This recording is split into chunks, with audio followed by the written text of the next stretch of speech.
পরের দিন ভোরবেলা কালু আর শালিক হাতে মশাল জ্বালানোর সরঞ্জাম নিয়ে মৌচাকের গাছের নিচে চলে আসে।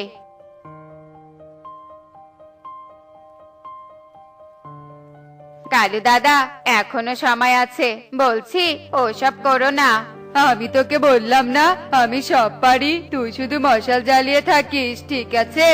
এরপর কালু একটা মশাল নিয়ে গাছে চড়তে থাকে। কালু মৌচাকের কাছে আসতেই ওর আশেপাশে কিছু মৌমাছি উড়ে বেড়াতে শুরু করে। ও সেগুলো হাত দিয়ে সরাতে থাকে। সেখানে অনেক মৌমাছি ছিল যেগুলো ঘুরে বেড়াচ্ছিল।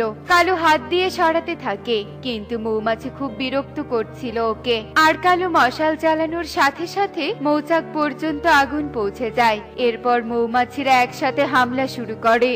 বাঁচাও, মরে গেলাম গো, মরে গেলাম, ও গো বাঁচাও রে, বাবা রে বাবা, বাঁচাও।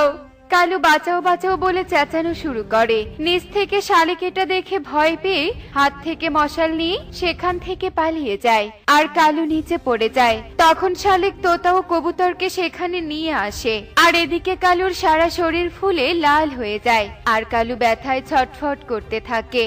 তুমি এখানে কেন এসেছো? হ্যাঁ, যারা এসব কাজ পারে তাদেরকেই করতে দাও। মৌচাক থেকে মধু বের করা সহজ কাজ নয়, জীবন হাতে রেখে এসব কাজ করতে হতো। এবার তোমার শিক্ষা হবে।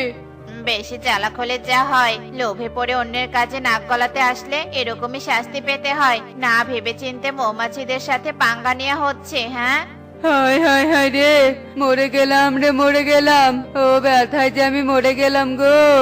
তোমার নিজের শরীরের সাথে সাথে তোমার মাথারও চিকিৎসা করার প্রয়োজন আছে। বেশি চালাক ভালো নয়। হায় হায় হায় রে, মরে গেলাম গো, মরে গেলাম, খুব ব্যথা করছে। আমি আর এসব করব না, আমাকে বাঁচাও তোমরা। মনে হয় তোমার মাথার চিকিৎসা আজকে হয়ে গেছে। এরপর কবুতর তার ঠেলাগাড়ি নিয়ে সেখানে আসে। আর সবাই মিলে কালুকে নিয়ে হাসপাতালে চলে যায়। আর ডাক্তার তার চিকিৎসা করায়। আমি বলেছিলাম না এই কাজে অনেক বিপদ রয়েছে। দেখো কি অবস্থা করেছো নিজের।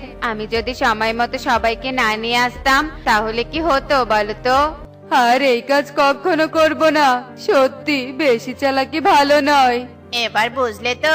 হা হা হা হা হা।